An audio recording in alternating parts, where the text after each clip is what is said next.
Aucun avion ne peut s'y poser, aucun bateau ne peut y accoster, aucun véhicule ni aucune personne ne peuvent s'y rendre sans autorisation d'Israël ou de l'Égypte. Vous l'aurez compris, il s'agit de la bande de Gaza, la plus grande prison à ciel ouvert au monde, qui vit sous blocus depuis plus de 10 ans.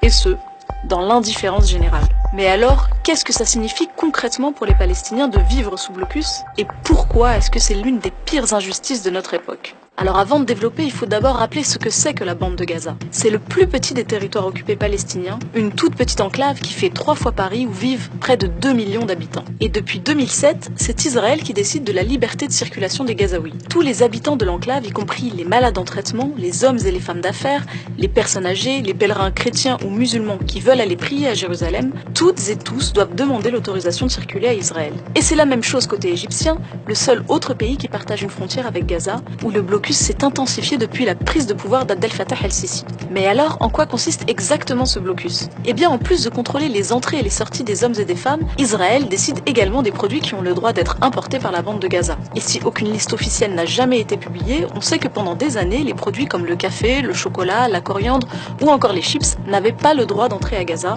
sous prétexte de lutte contre le terrorisme.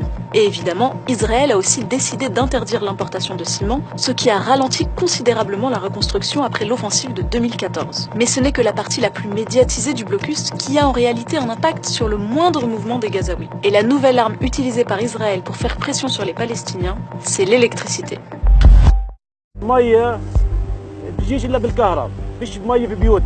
الحياة بالنسبة لكل شيء مش حاجة المصانع كل شيء كله اتدمر. كل الكرة الأرضية عبارة عن قرية صغيرة، كل الناس متواصلة مع بعض، شبكة واحدة.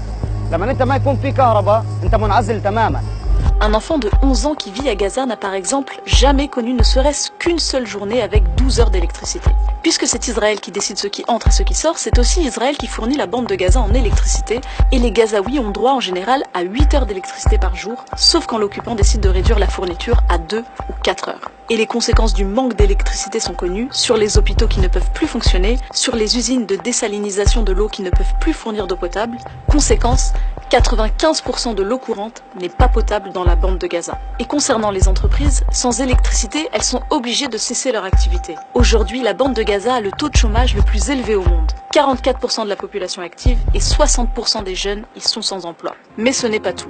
Israël a également délimité des zones interdites à l'intérieur de la bande de Gaza, ce qu'on appelle les zones tampons. Pour le secteur agricole, ce sont des zones qui sont tout simplement interdites aux Gazaouis et où les soldats israéliens n'hésitent pas à tuer les agriculteurs qui les franchissent. Ces zones tampons auraient réduit les terres agricoles de Gaza d'au moins 30%.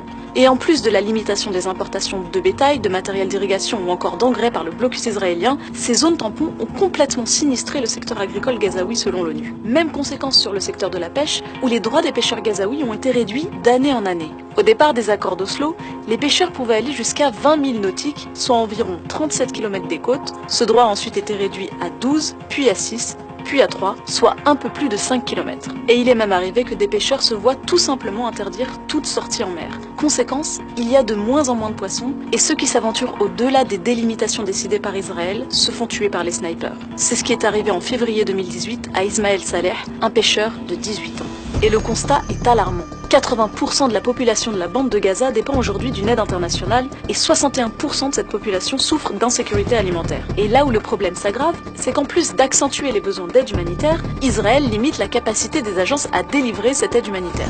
C'est la raison pour laquelle l'ONU a qualifié ce blocus de punition collective. Et tout ça, c'est sans parler des 3 dernières attaques israéliennes qui ont, en plus des pertes humaines, causé des dégâts matériels considérables, dont la reconstruction est toujours bloquée. En 2016, environ 50% des bâtiments détruits en 2014 n'avaient toujours pas été reconstruits.